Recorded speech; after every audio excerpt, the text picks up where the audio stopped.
Maintaining adequate nutrition during chemotherapy is one of the most important yet challenging aspects of cancer care. The treatment itself, while targeting malignant cells, also affects healthy tissues, particularly those involved in digestion, taste, and metabolism. As a result, many patients experience a range of side effects that make eating difficult: nausea, vomiting, early satiety, taste and smell changes, mouth sores, diarrhea, constipation, and profound fatigue.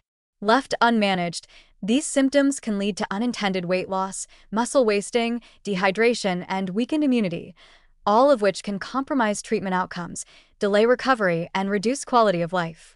Yet despite the critical importance of nutritional status during this phase, patients often receive fragmented or inconsistent advice. The most effective strategy during chemotherapy is not a one-size-fits-all diet, but a flexible, symptom-responsive approach that prioritizes caloric adequacy, hydration, and micronutrient sufficiency.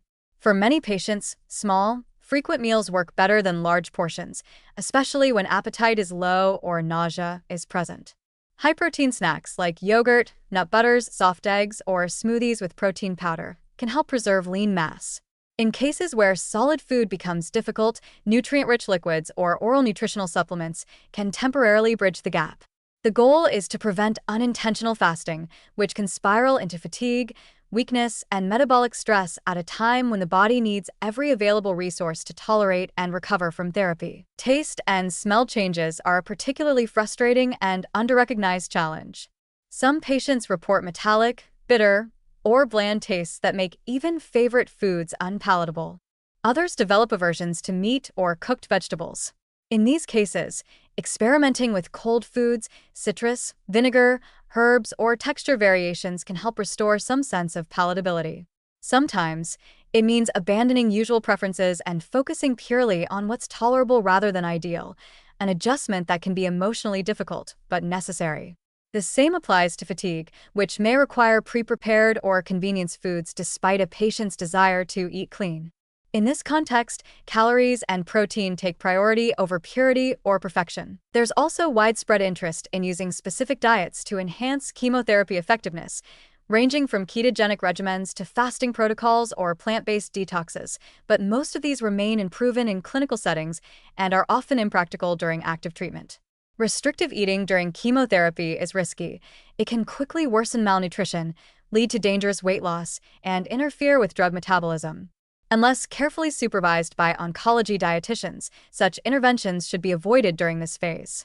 Some well-intended patients adopt extreme dietary changes in the hope of improving outcomes, only to experience worsening energy, immunity, or gastrointestinal distress. When oral intake fails altogether, due to mucositis, gastrointestinal obstruction, severe vomiting, or profound anorexia, more advanced forms of nutritional support become necessary.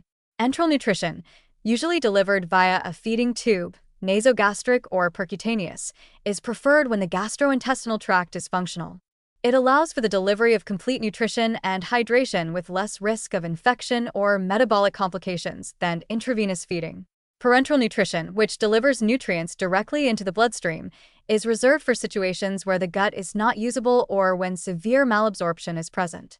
While life-saving, it carries greater risks, including infection, liver strain, and electrolyte imbalances, and is used cautiously under strict clinical monitoring. Ultimately, the most effective nutritional support during chemotherapy is anticipatory and responsive, not reactive.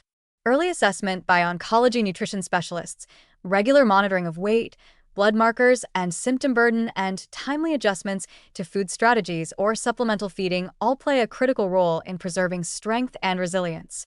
Patients who receive proactive nutrition care are more likely to complete treatment on schedule, tolerate higher doses, experience fewer complications, and maintain better functional status overall. It's important to dispel the myth that nutrition is secondary during chemotherapy or that patients can afford to eat less because they're inactive.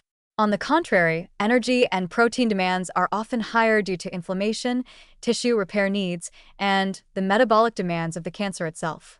Failing to meet these needs doesn't just affect body composition, it can affect treatment efficacy, increase infection risk, and delay recovery. Nutrition during chemotherapy is not about achieving ideal weight or following trendy diets. It's about survival, tolerance, and healing. The most successful strategies are those rooted in clinical evidence, guided by the body's signals, and adapted to the shifting terrain of treatment. And when the fork becomes too difficult to manage, the feeding tube or four-line is not a failure, but a bridge, one that carries patients across one of the most difficult phases of their journey toward recovery.